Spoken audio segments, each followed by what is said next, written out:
Dou-lhe uma, dou-lhe duas, dou-lhe três. Olá, eu sou Christian Lynch e você está assistindo... Aí levanta de novo. Assim. Olá, eu sou Christian Lynch... Olá, eu sou Christian Lynch e você está assistindo ou ouvindo o Diálogos com a Inteligência. Diálogos com a Inteligência é uma parceria da Insight, que é editora da revista Insight Inteligência, com o Canal Meio. Com a ajuda de vários especialistas, nós refletimos sobre temas fundamentais para pensar o Brasil e o mundo. E nós só temos uma regra aqui: esquecer o lugar comum, pelo amor de Deus. Então, sejam bem-vindos. Venham.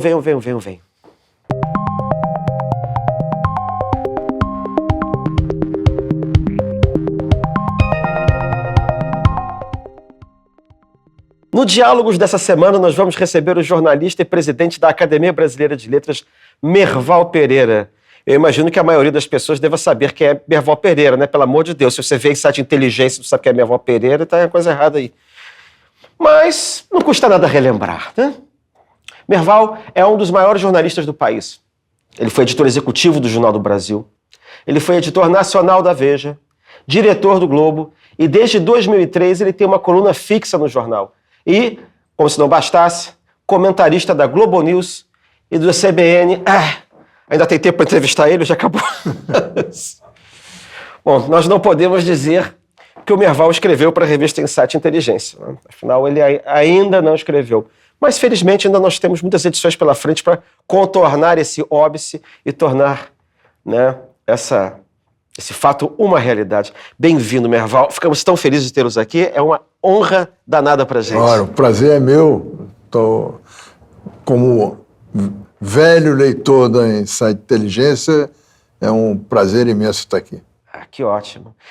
Merval, vamos começar do começo. Assim, o que é a Academia Brasileira de Letras, ou o que significa ou abarca esse de letras? Porque as pessoas ouvem ABL, mas às vezes as pessoas vão tocando assim botam no piloto automático, mas elas não têm muita ideia do que faz a academia, né?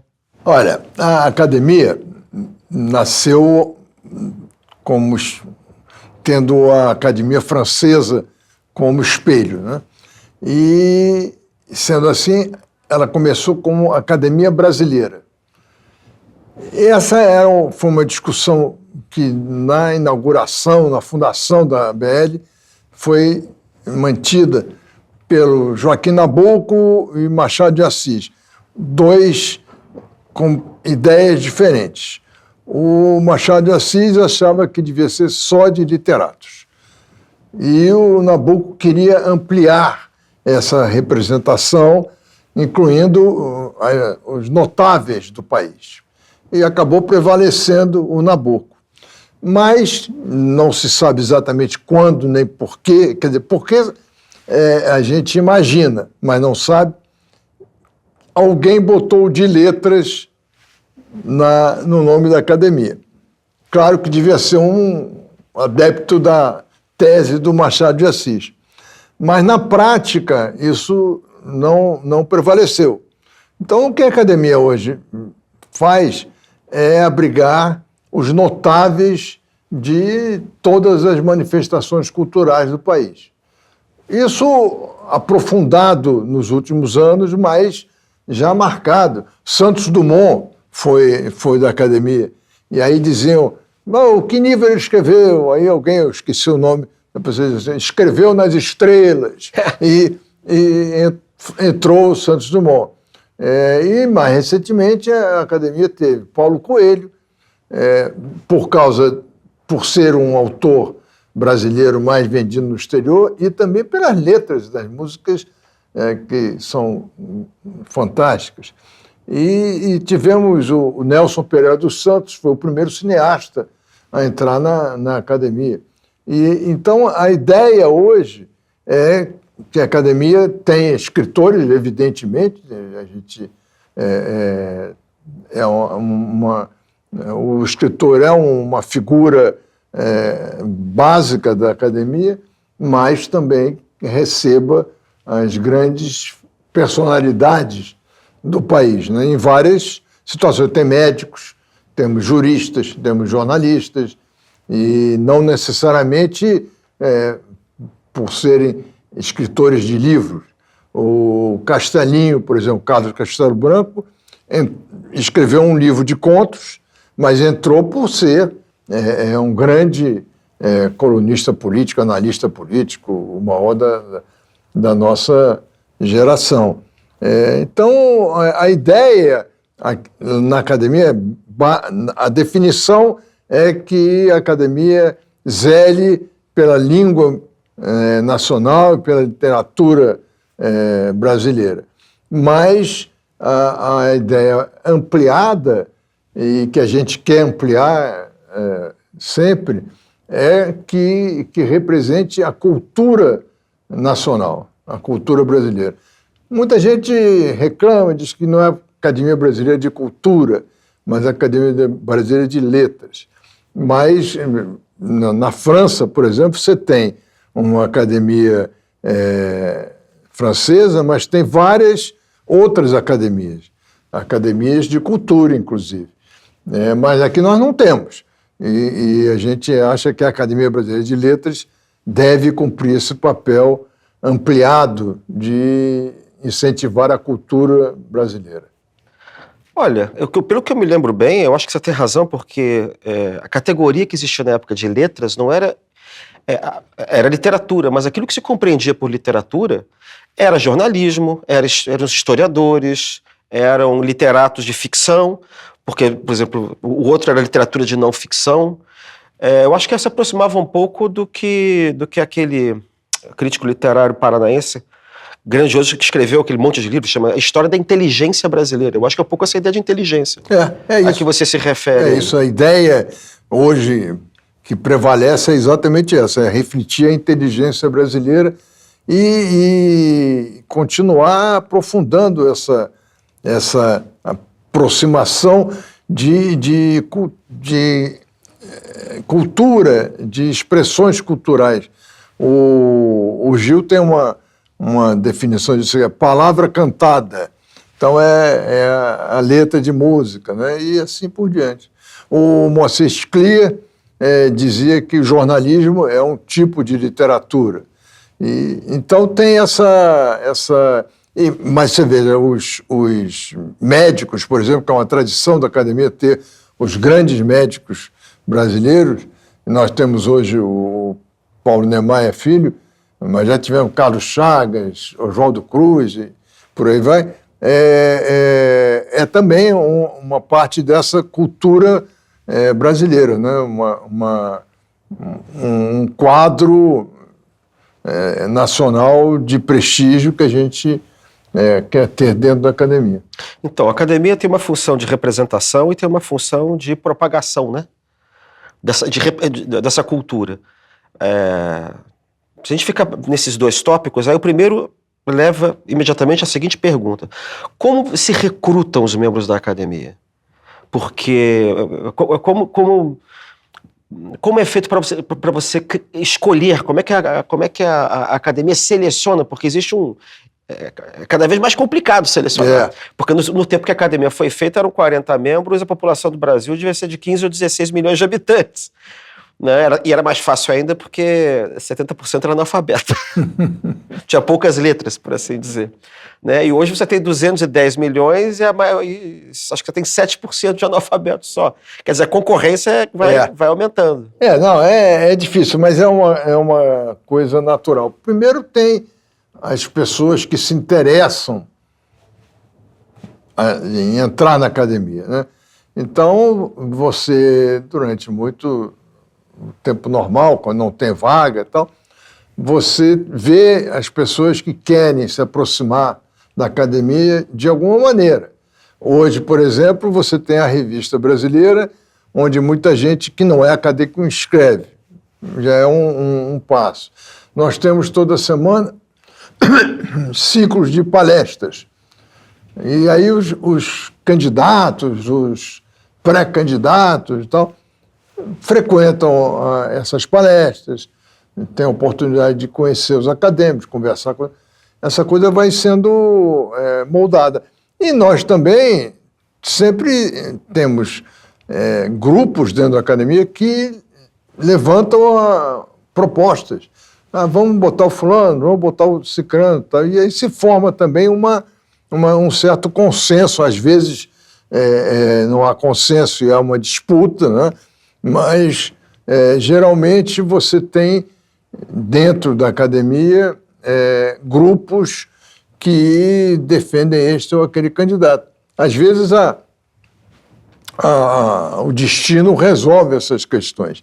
Teve um caso muito emblemático disso, quando estavam disputando a mesma vaga o Zueni Ventura e o Evaldo Cabral. Nós tínhamos dois grupos na academia, o Eduardo Portela, Alberto Costa Silva apoiando o Evaldo, e eu e Ana Maria e tal, apoiando o Zueni. E no meio da disputa morreu um acadêmico. Que não era nenhum dos quatro. Então, houve uma possibilidade de você fazer um acordo. Então, um desistiu de disputar uma vaga, o outro foi para outra vaga, mas geralmente a disputa é acirrada e é bom, né, que tenha muita gente querendo entrar, né? Agora, o que é engraçado que existem certas críticas sobre aqueles que não entraram. Uhum. Assim, mas muitos que não entraram porque não quiseram entrar. Não quiseram. Por razões diversas, né? O Chico Buarque, por exemplo, o pai do Chico Buarque e o Érico Veríssimo, o pai do Luiz Fernando, esses são dois acadêmicos potenciais que não querem entrar, ficaram, na época, fizeram um movimento, os pais, contra a entrada do Getúlio na academia. E juraram não entrar, nunca ir para a academia. Tá? E os filhos prosseguiram essa história, não exatamente por causa ainda do Getúlio, ou por causa de alguma coisa, mas simplesmente porque os pais não quiseram, não querem. E há outros que não se adaptam às circunstâncias, há outros que não querem pedir voto, acham que tem que ser consagrados. Então, há várias... E há muitas injustiças mesmo, de longo prazo, e injustiças assim, que às vezes têm razões comezinhas, assim, o sujeito é chato. Ali é uma reunião permanente, porque todo mundo é acadêmico pela vida, né? Então, você tem também que analisar a companhia que vai te seguir para a vida inteira. Você me lembrou de uma frase... eu sou leitor de anais parlamentares, né? Eu estava lendo uma vez os anais parlamentares do Império, aí teve uma discussão lá, o Senado era vitalício, né? E aí tem uma intervenção do Barão de Cotegipe, que diz assim, senhores, calma, teremos que viver juntos até a morte. Mas é isso mesmo, lá na academia tem esse problema, tem esse... Agora, o que eu achei interessante é o seguinte, essas academias como a Academia Brasileira foram criadas no final do século XIX, né? O Instituto Histórico mais antigo foi criado, imagina, no tempo da Regência. Havia poucas academias, o cenário cultural do Brasil era muito mais pobre, o Brasil era infinitamente menos complexo do que é hoje, né? E aí, muitas dessas instituições desapareceram com o tempo, né? Mesmo na França, eu me lembro que o Instituto Histórico de Paris, que serviu de modelo ao Instituto Histórico Brasileiro, já não existe há muito tempo. Muito tempo. Você tem uma outra lá, que era a Sociedade de História e tal, que foi fundada pelo Guizot, mas assim, é para mostrar que não é brincadeira você sobreviver 200 anos, sobreviver 150 anos, e a academia está com 130. Né? 127. Quase 130 anos, 127 anos, entende? Ao que você atribui essa longevidade da academia? Como é que a academia conseguiu sobreviver? Repara, ela conseguiu sobreviver ao surgimento das universidades, ela conseguiu sobreviver à mudança capital, ela conseguiu, e portanto, a uma perda relativa de importância da centralidade do Rio de Janeiro, ela conseguiu sobreviver a intempéries de mudanças de regime. Né? Ao que você atribui? Como é que ela conseguiu chegar? E hoje é engraçado, hoje ela é um objeto de desejo. Houve períodos em que eu acho que ela foi menos objeto de desejo, e hoje ela é um objeto de desejo visível. Ao que você atribui essa capacidade de sobrevivência ao longo do tempo? Olha, eu acho que de qualquer maneira, com altos e baixos, tal, a academia reflete a sociedade brasileira, reflete a cultura brasileira de uma maneira bastante forte, né? E a academia, de tempos para cá, também vem tomando posições públicas, defendendo valores. São valores da democracia, não são valores morais ou outro tipo de coisa. Então, por exemplo, toda vez que há uma ameaça de censura, nós nos posicionamos.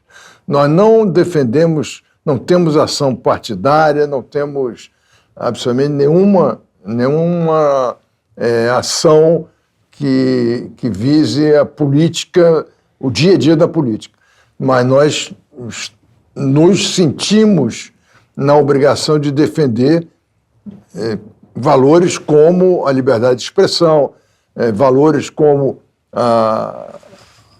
apoio aos livros, apoio aos escritores. Se um escritor é atacado por alguma atitude de governos autoritários, nós nos colocamos ao seu lado.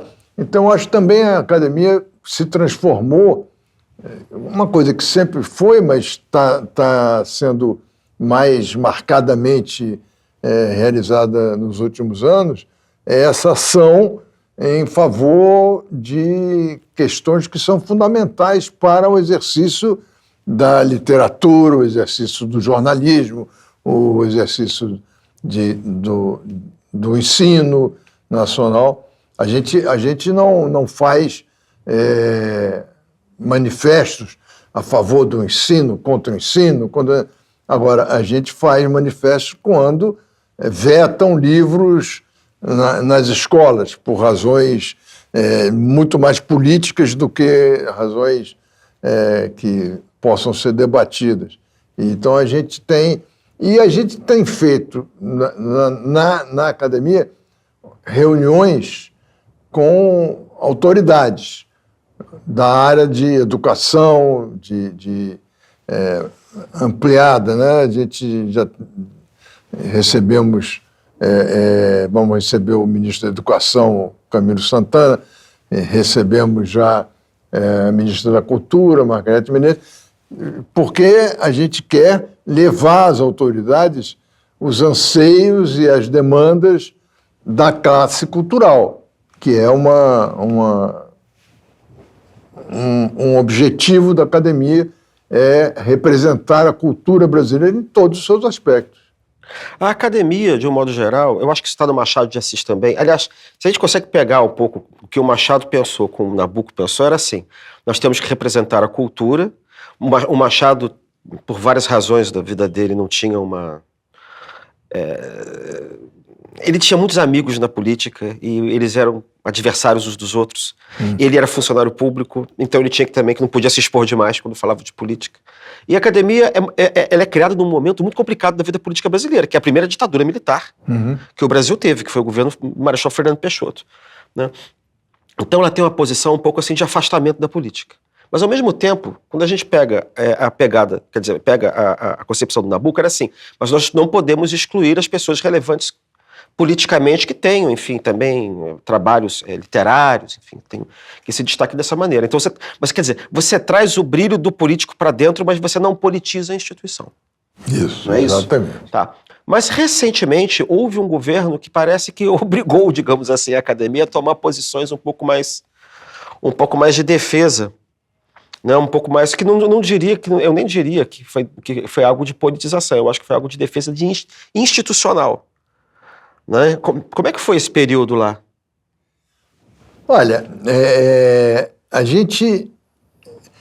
Eu não vou dizer que havia um consenso, que era todo mundo tinha a mesma opinião, mas havia o entendimento de que certas atitudes exigiam uma representação, uma posição da academia.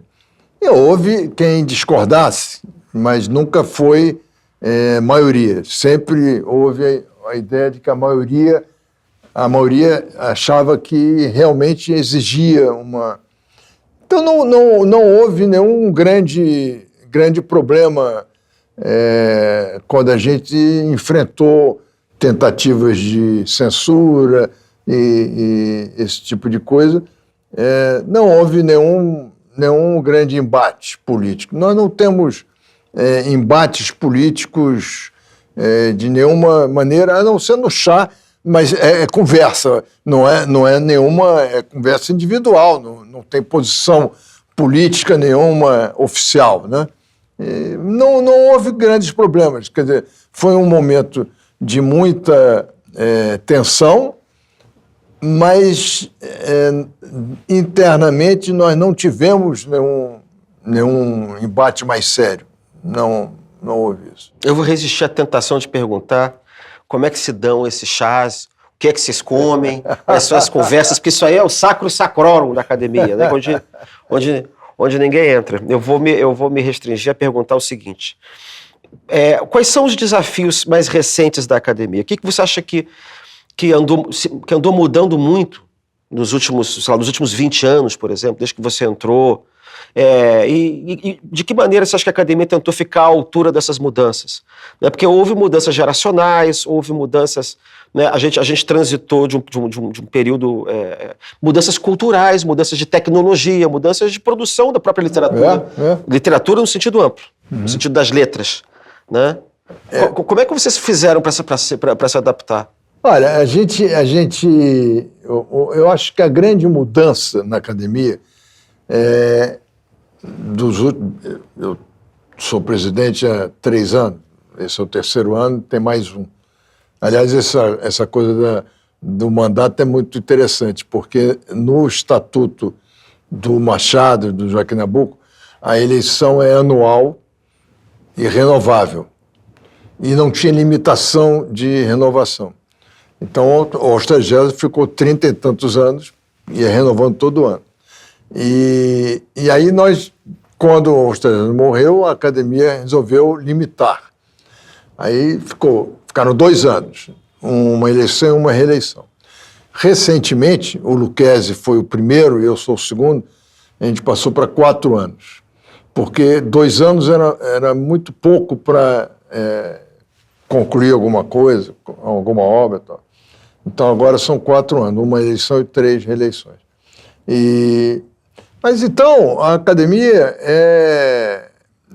tem essa, talvez mais divulgação hoje, mais reverberação das suas coisas, por causa da tecnologia, por causa o tempo está muito rápido, né? As coisas vão acontecendo sem que você controle. Eu, por exemplo, como jornalista, até recentemente, sem a internet, o ciclo eram 24 horas. Você guardava uma notícia que você tinha agora até o dia seguinte. Hoje em dia é impossível você fazer isso, né? E na academia, então, a academia acompanha esse ritmo frenético da vida moderna e está usando as tecnologias para divulgar suas atividades. Então, a gente entrou até no TikTok. Quando eu propus entrar no TikTok, houve uma certa reação de pessoas, porque achavam que TikTok era sair fazendo dancinha e tal, e não era nada disso. Então, a gente tinha que explicar que atingia os mais jovens e que era bom a gente explicar para os mais jovens o que era academia e tal. Então, eu acho que é isso. A academia está se renovando, está buscando ampliar o seu público, mas justamente porque a tecnologia permite isso, né? E a gente está indo muito bem. Mas isso é unanimidade. Eu lembro que eu conversei uma vez com o Zé Murilo, falecido Zé Murilo, mestre da história, E ele achava uma ignomínia, você ficar falando em Twitter e tal. Eu até achei que ele ia gostar, eu até fiquei meio... Ele não devia ter falado nada. Ele achava estranho isso. Tem gente que acha ainda, mas não é a maioria, e acho que já se acostumaram. A gente fez agora, lá na academia, tinha um prédio da Light, que era um prédio, não era de pessoas trabalhando, era máquinas e tal. E tinha uma parede cega que dava para dentro da academia. Uma empena cega. E aí? E aí nós fomos procurados por um grupo chamado Negro Muro, que faz trabalhos sobre personalidades negras no Rio, né? Então, eles já tinham pintaram a Marielle, pintaram o Cartola, pintaram pela cidade toda. E eles queriam pintar o Machado de Assis nessa parede. E aí a Light concordou e tal, e hoje tem um painel maravilhoso lá na academia, que é exatamente isso, né? Você tem, na entrada, você tem um busto do Machado, que era o busto, era o símbolo da academia, né?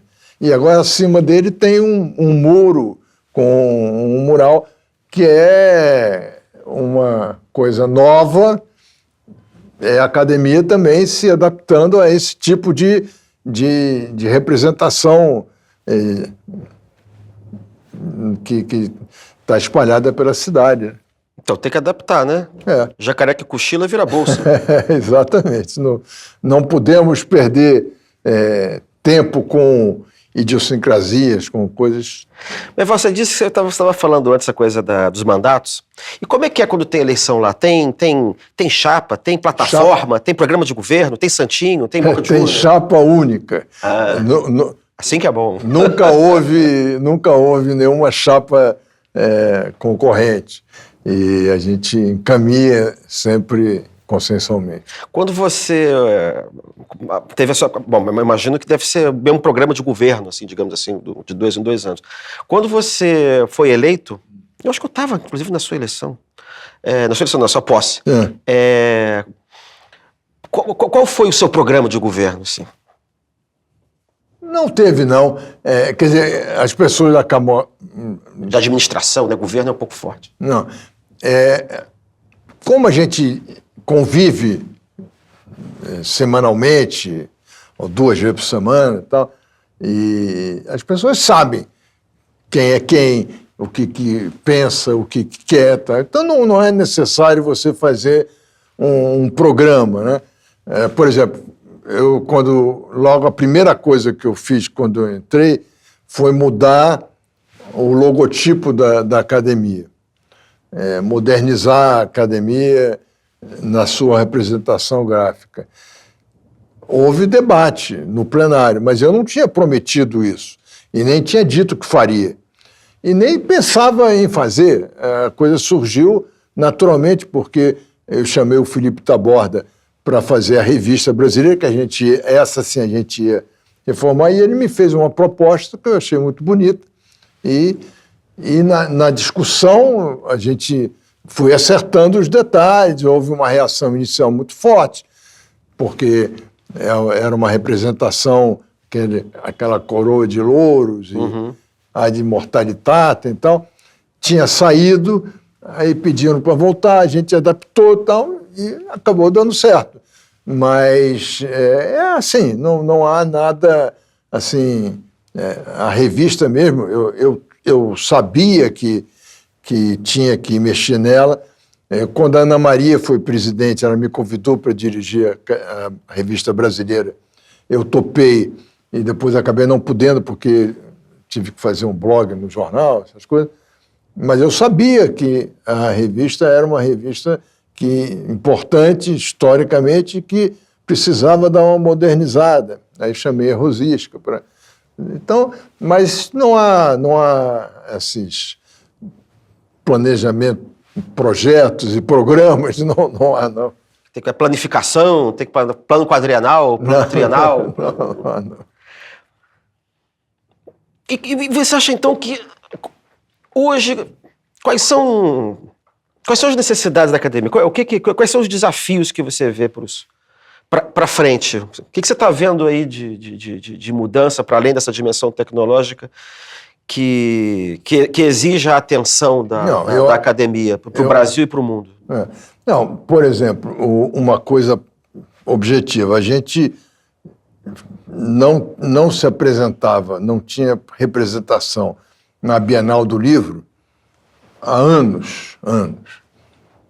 Ano passado nós fizemos um stand especial da academia, foi muito bom, uma programação com os acadêmicos, fazendo palestras e tal. Esse ano nós estamos indo para Flip, para várias Tiradentes e tal, com representantes. E ano que vem é o ano mundial, o Rio é a capital mundial do livro, né? Então nós estamos com um projeto muito bonito para executar e Prêmio Machado de Assis, por exemplo, a gente parou de entregar durante um tempo por causa da pandemia e por falta de verba, né? Aí, quando eu entrei, a primeira coisa que eu fiz foi buscar patrocínio para o prêmio. Então, temos um patrocínio da Light por 10 anos.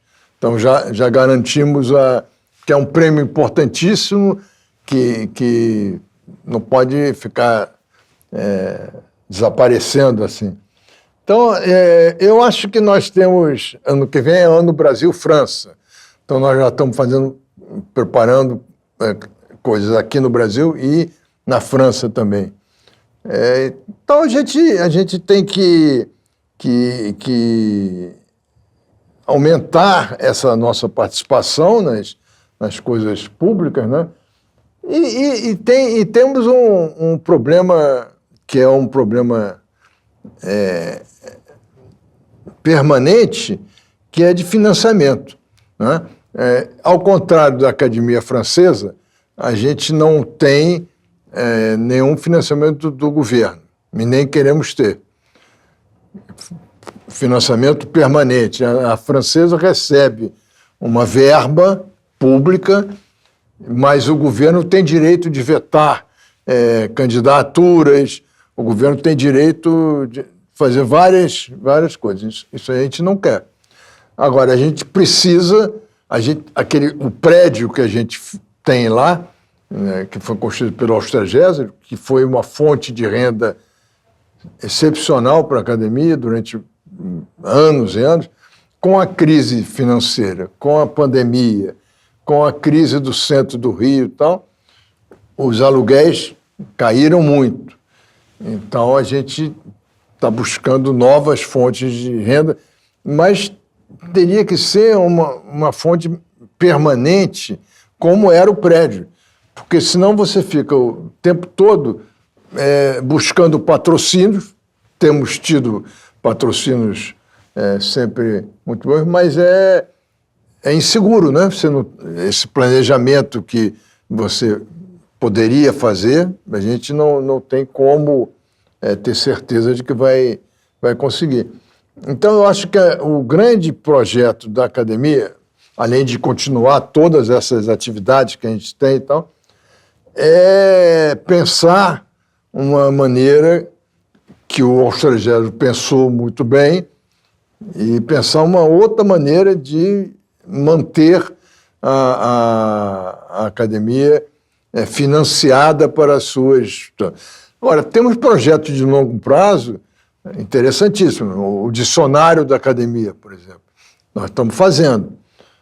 Mas também é outra coisa que precisa de muito financiamento, né? Precisa de contratar gente também, contratar muita gente. Então, é uma coisa que também a gente tem esse projeto, né? É isso, a gente tem muita coisa para fazer. Eu acho que tem outra característica muito forte, da qual a gente não falou ainda, de mudança da academia nos últimos anos, né, que a gente tangenciou o assunto, que era torná-la mais representativa a partir da mudança que operou nos últimos anos o conceito de cultura brasileira, né? Porque eu acho que a academia, e não só a academia, né, a cultura, de um modo geral, no Brasil, ela espelhava um modelo mais herdado da colonização, que era branco, europeu, né? Mais masculino, embora, enfim, a eleição da Raquel de Queiroz foi o quê? No final da década de 60 ou da década de 70. Né? Eu acho que esse movimento de tornar a academia mais representativa, né? Do ponto de vista dessas, como é que é a expressão? Das maiorias minorizadas. Né? Mas isso acelerou muito na sua administração, não? Mas é reflexo do que acontece na sociedade brasileira, né? Isso foi tranquilo? Foi relativamente tranquilo, não houve nenhuma grande... Claro que houve reações e tal, mas não, nada que impedisse da gente sentar junto no chá e continuar se conversando, né? Mas nós temos essa preocupação. Você veja, a academia brasileira aceitou mulheres antes da academia francesa. E isso nunca foi explorado. Se fosse hoje, com essa repercussão que a gente está tendo, seria uma coisa fantástica. É verdade, eu tenho a impressão que a primeira mulher da Academia Francesa, acho que foi em 1981, foi 82. A Marguerite Yourcenar. Isso mesmo. Entendeu? Então, você vê que, como eu estava dizendo, a academia, com altos e baixos, evidentemente, sempre esteve numa posição de vanguarda, ou mais agressivo, ou menos agressivo, mas isso é um exemplo perfeito, né? Então nós estamos querendo botar mais mulheres, que a gente precisa botar mais mulheres.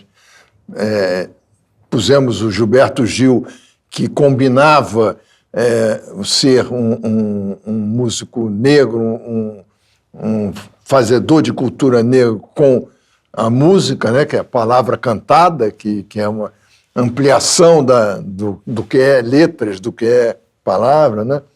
Temos o Krenak, que entrou representando a cultura indígena, que foi um passo importante para a gente. Então, nós temos ideias de permanecer. Porque tem que fazer uma distinção. A gente não tem cota, e nem vai ter, né? Então, botar mais mulher, botar mais negro, botar mais um indígena e tal, é simplesmente representar a sociedade brasileira. Não é nada além disso, né? Dar espaço para todas as representações culturais. Então, a ideia é essa e a gente está sempre querendo ampliar mesmo isso. Mas o caso do Krenak deve ter sido muito interessante, porque a ideia da Academia Brasileira de Letras era da guardiã da língua. E ele língua portuguesa, não, língua portuguesa escrita portuguesa do Brasil. Né? E de repente a língua não necessariamente é mais a língua portuguesa, quer dizer. Mas você vê, a Academia Francesa botou o Mário Vargas Llosa, que escreve em espanhol. Não escreve em francês. Mas é um francófono total, né? Ah, sim. Mas, entendeu? Você acaba a realidade se impondo. Né? Não tem como. Né? E o Krenak é uma grande figura, uma grande pessoa e tem ajudado muito a gente. Eu acho que a Fernanda Montenegro, muita gente, mas que livro ela escreveu? Escreveu até livro. Mas ela está lá porque é uma representante da cultura brasileira. Nossa, e em que grau, né? Pois ela é unanimidade. É uma coisa que não... É tão unânime que ninguém concorreu com ela. Né? Então, eu acho que a realidade se impõe. Acaba se impondo e a gente vai nessa onda de... aumentar a representação da sociedade na academia. Bom, então tem várias correntes lá dentro, mas todas elas se resolvem no chá. Resolve. Não há nenhuma, não há ninguém que eu saiba que não há ninguém assim que não fale com outro ou que não aceite. Não há. Nossa, esse chá deve ser do bom. Bom, mas aí isso é o sacro sacrório, a gente não pode falar sobre isso, né? A conversa foi ótima, foi realmente um privilégio, mas a gente vai ter que encerrar. Olha, Todos temos foi hora, ótimo. você tem um jeito ocupadíssimo. Merval, foi um prazer recebê-lo Muito aqui obrigado. no Diálogos com a Muito Inteligência. Para quem está vendo ou ouvindo, nós temos alguns avisos, né? Sendo que o mais importante deles é esse aqui. A revista Insight Inteligência número 106 já está no ar. Não deixe de dar aquela olhada com seus 2 ou com seus 4 olhos. O site da revista Insight Inteligência é um acervo digital gigante. Não chega a ser da revista brasileira, que é um pouquinho mais velha que a nossa, né? A nossa tem 30 anos, a dele já tem quase 130. Mas também tem muitas décadas de conteúdo disponível, tá? E gratuito. E agora com documentos inéditos também. Documentos extraídos do arquivo do Instituto Histórico e Geográfico Brasileiro, sobre os quais ninguém botou nem o olho, você vai ser o primeiro a ver. Agora, se você gostaria de ter uma edição impressa na sua casa, é só assinar um dos nossos planos no site www.insightinteligencia.com.br. E assim a edição vai direto da gráfica para sua casa. Chega fresquinho, igual pão quente. E por fim, o de sempre, não esqueça de nos seguir nas redes sociais e assinar as newsletters para ficar a par de todas as nossas novidades. E até o próximo Diálogos. Um abraço para vocês. Meio Premium não é só entretenimento, análise e informação. Meio Premium também é educação, conhecimento e aprimoramento profissional. Se você já fez ou pensou em fazer um dos cursos do Meio, essa oferta é a sua cara. Meio Premium mais cursos é o novo plano de assinatura do Meio. Nele, além de conteúdo exclusivo em texto, acesso ao nosso serviço de streaming e uma série de benefícios, você também ganha acesso a todo o acervo de cursos do Meio. Os cursos podem ser acessados facilmente pela interface do Meio Premium, seja por aplicativo ou via browser. Atualmente, são 6 cursos abordando temas como História, Política, Inteligência Artificial e Media Training. Esse número vai crescer conforme os nossos cursos saírem do período de lançamento e entrarem no acervo. Você pode assistir aos cursos quando quiser, onde quiser, utilizando a interface do Meio Premium na TV, computador ou celular. Tudo por R$ 70 por mês. Uma economia enorme quando comparada com o preço de lançamento dos cursos. Aproveite essa oportunidade.